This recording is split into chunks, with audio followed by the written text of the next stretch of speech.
Hey, this is Diana, the Midnight Rose, doing another tarot reading, and I'm kind of coming into this blind. I don't have any message that's coming through yet as to what direction this is taking for the collective. So let's just see what happens. I'm going to use, I think this is called the Alchemical Tarot, by Robert Place, and my round cards. So uh, I have no idea what's coming. So this will make things a little interesting, but my intuition is telling me to start with this deck to see what the message is for the collective for this general reading. Take what resonates with you and leave the rest, as anyone will tell you. Because obviously a collective reading is not going to apply to everybody. Which brings up another topic. When you go to that playlist of my tarot readings, if you want to get a personalized reading for that moment, just pick one that draws you in, that resonates.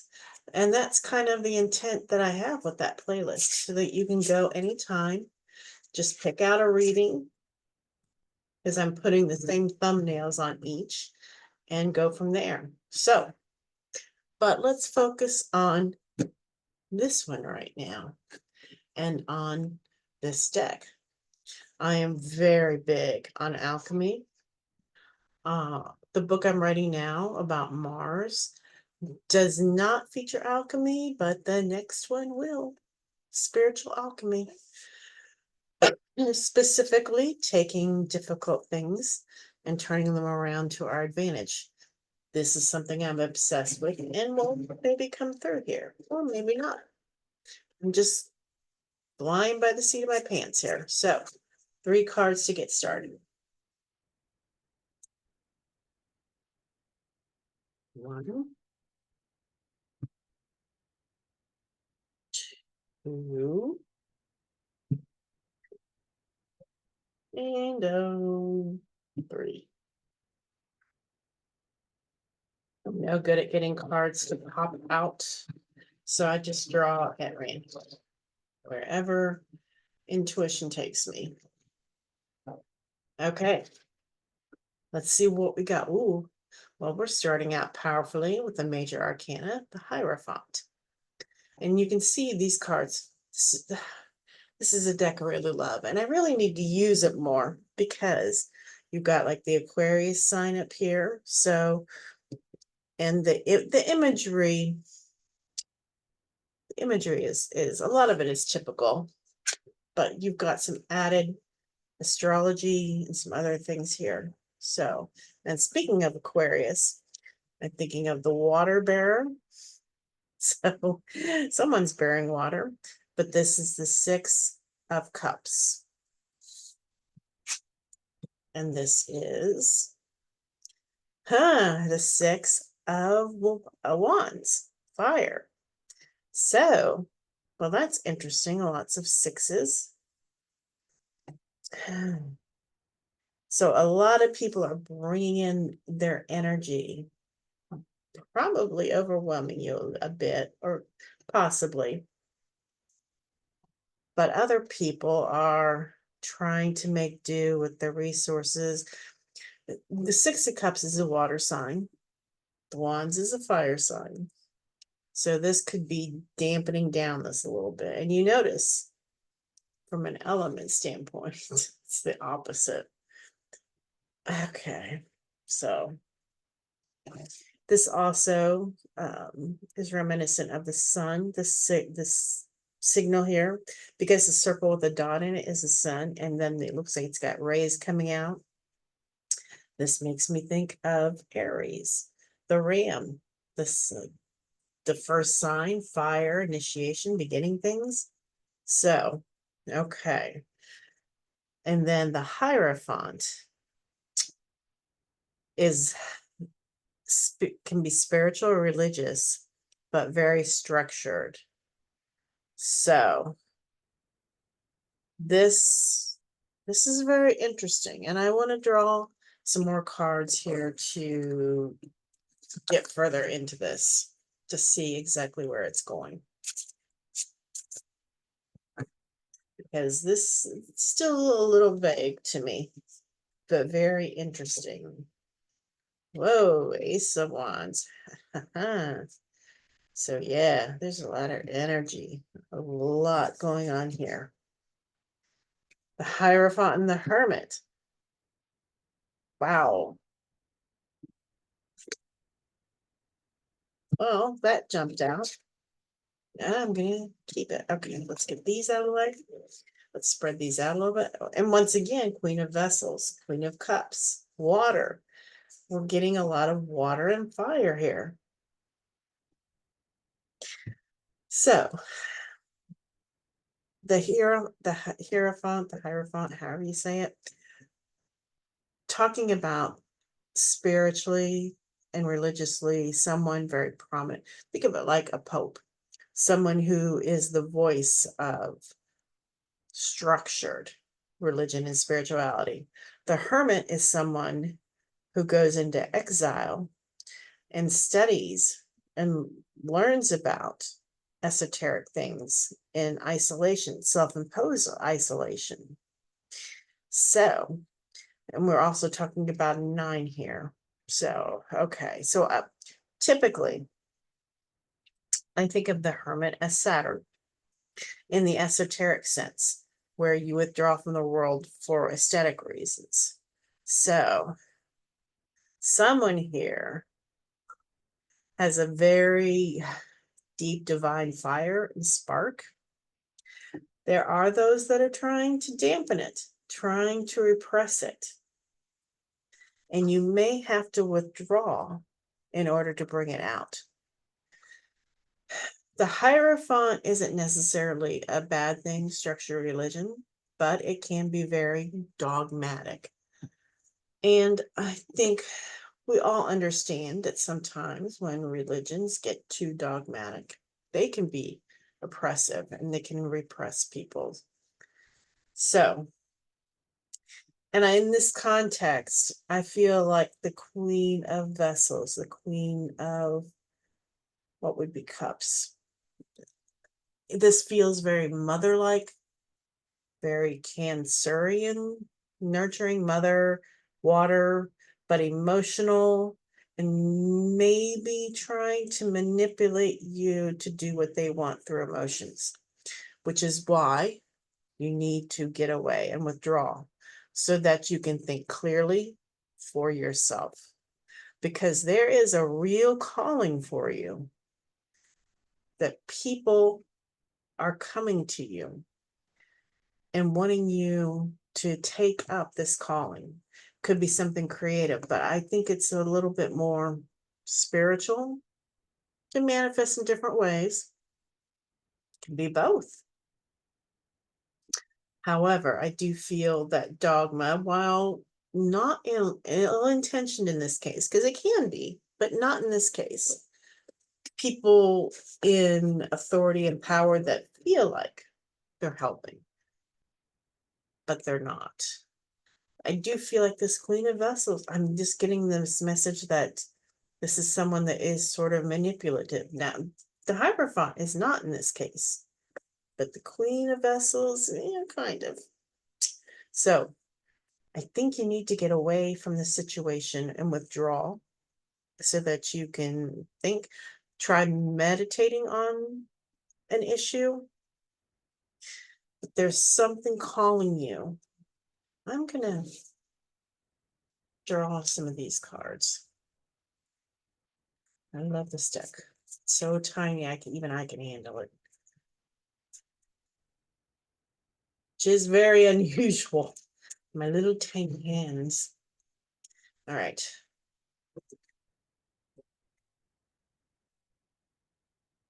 Justice. Balance.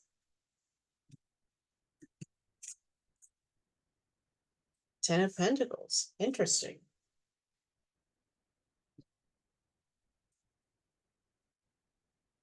Wow. 2 out of 3 of these are major arcana. And they are not just any major arcana. We're talking about the Fool, who is the archetypical hero in Joseph Campbell mythology, going on a journey. Justice is balance. Balance not in, say, impulsiveness versus thinking before acting, or seeing things as all good or all bad. That not just that balance, but there is a more significant balance here. In spirituality, both light and dark.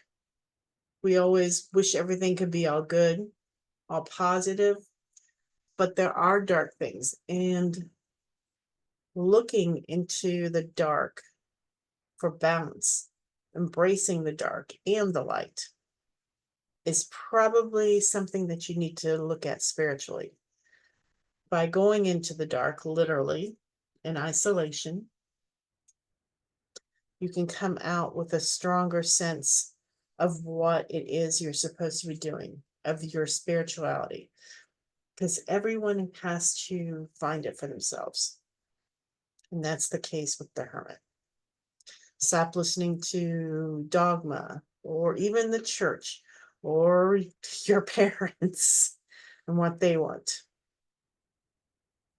Finding that balance with what's right for you and being willing to go into that full, to be all in, to not hold back and commit.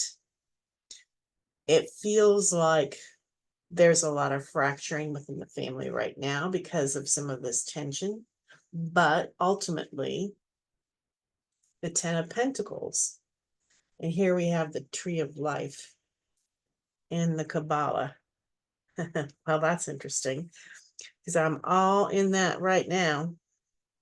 But there is a spiritual truth that you are meant to help unveil, and you should not let people dampen your enthusiasm, your drive to get this done, to explore this, and be bold.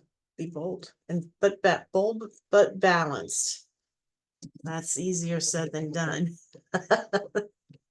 It's so easy to go overboard, but actually the water in this reading is serving a function and helping you to not go overboard.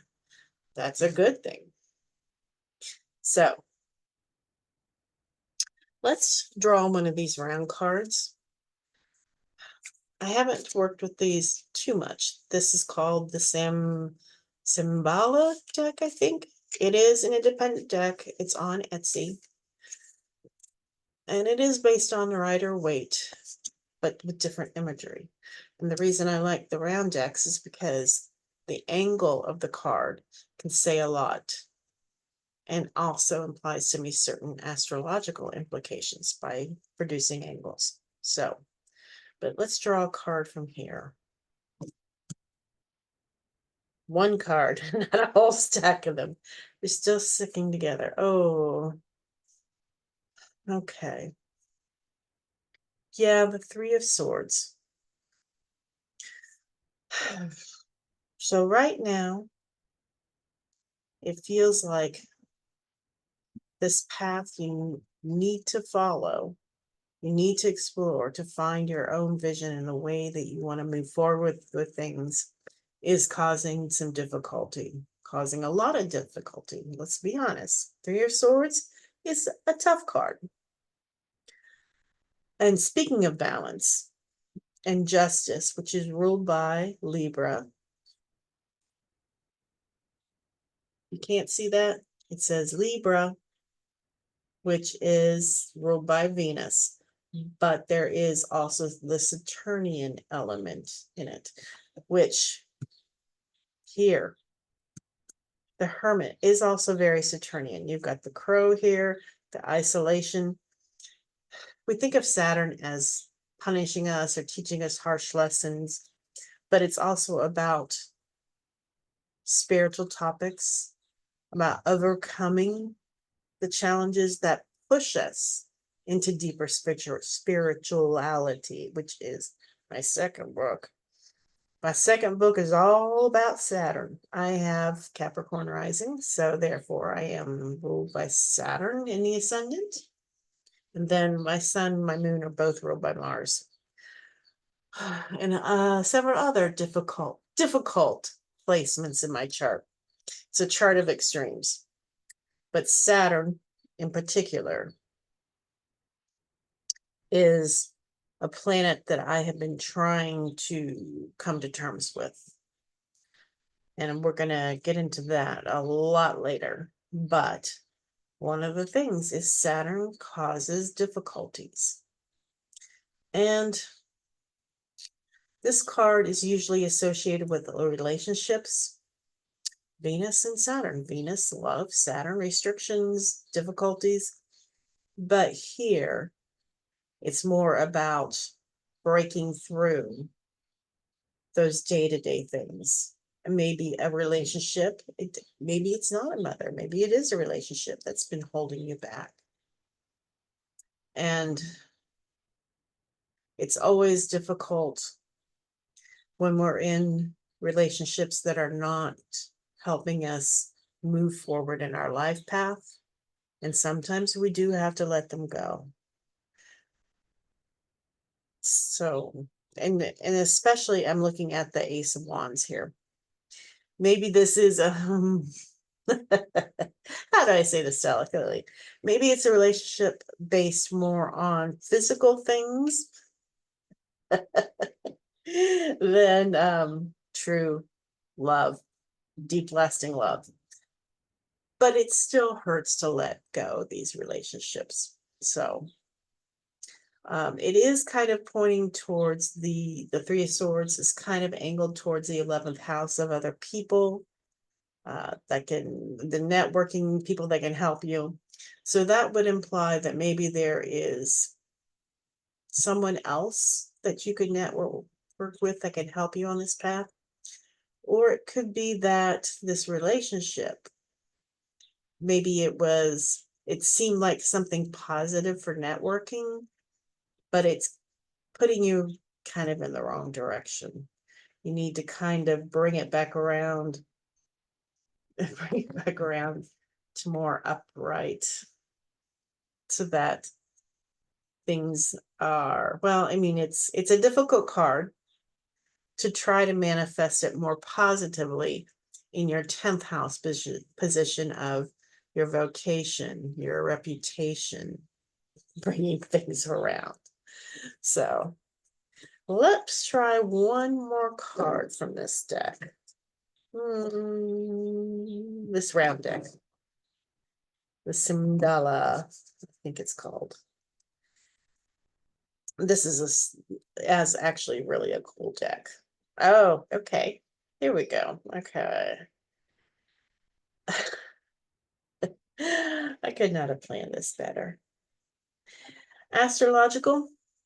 This is also Libra. This is also ruled by Venus, but there's no Saturn this time. This, oh my gosh, this is Justice down here, and it's kind of pointing towards the second house, material things. I think there might be a benefactor that could help you materially. It's implying that. But be careful to not let someone take over your vision because they have been helpful, even in a material way. It's very easy to get sidetracked when people flash you with a lot of money. But once again, remember, justice, the balance, and here you can see we have the scales on this card because it is justice. It is ruled by Venus. This could be very Venusian. So not the first card I'd think of when it comes to Venus, but in this depiction, it seems somewhat Venusian. So when we're looking at an overall picture here, you are on the verge of stepping off into your own path, even though people are trying to dampen that, hold you back somewhat. Whether it's orthodoxy, tradition, whether it's someone who is manipulating you, a mother figure or literal mother, but it doesn't have to be a literal mother. And you are looking at the spiritual path through a lens of seeing both the light and the dark, which in my opinion is what it is. We don't have all light, we don't have all dark. They say the brighter the light, the darker the shadow, and vice versa. The darker the shadow, the brighter the light. It's a certain dichotomy. It seems ironic that the brighter the light, the darker the shadow, and vice versa. But right now, there is someone, or seems to be someone, that is holding you back a little bit through whatever means. I think this is probably that someone. So a motherly energy, a female energy, probably. It could be a man too, with certain feminine characteristics. But generally it is that feminine energy that's trying to redirect you from something that you feel very strongly about and you need to pursue. And you need to pursue it in isolation. That is where you are meant to be, do justice. You know, I have been writing about Mars and the hero's path and the phases of Mars. And I put the major arcana on that path, starting with the Kazemi, where you're reborn, through the Oriental phase, when Mars rises before the sun, and at the peak in the middle of the major arcana, the Fool being representing you as a person. So 1 through 21, justice is at the top. It's the turning point. It's the point where you're going from the light, the noble, the courageous, fighting for justice, to the dark night of the soul and the darker path. That where you're tested, where you have to try to overcome some loss and find your way back to that noble person again. It's your tests. So it seems you're going through that test right now. You're right in it. And turning that corner. The fact that this was initially here, coming around, coming into the dark night of the soul a little bit. But you have a lot of torches lighting your way in the dark that are going to help you get through it. There are other people that's supporting you, but most important, you are supporting yourself. You know what's right for you. And when you listen to yourself in isolation instead of others, you know what path you need to take. And eventually, it will lead to the 10 of Pentacles, rejoicing. And a note about family. Family is not always by blood. Sometimes we have to choose our family. I know this well. We're not going to go any farther into that. So, but by choosing the path that is true to you, meditating on it, being isolated, pursuing that path, all out. There's no half-assing it. You've got to go all in. You've got to drop off that cliff and trust. Because look at her. She's dropping off backwards. She trusts that everything will be okay. You got to take that plunge. All right. Well, this is a heavy reading. So much for, will I meet the man of my dreams this weekend or something like that? Will I ever get married? This is not that kind of reading. This is heavy. This is really everything. As far as choosing your life path, finding your spiritual path. And by doing that, you have the ability to roll with or overcome the challenges. the challenges that come up for you. Because life is never going to be easy. It's never going to be. Although it doesn't have to be as hard as it gets sometimes, God knows. But that's your reading for today. Be true to yourself, meditate on what you want, and pursue it with all your heart. Don't hold back. Give it everything you've got. And it will be okay. In the end, it will be okay. You will have more people. There may be some people that you have to leave behind along the way, but in the end, you'll have way more. All right. Wow. I wasn't expecting that. All right. So, if this resonates with you, great. Let me know. If it doesn't, take what resonates, leave what else doesn't, and I will see you in the next reading, I hope. Thanks so much.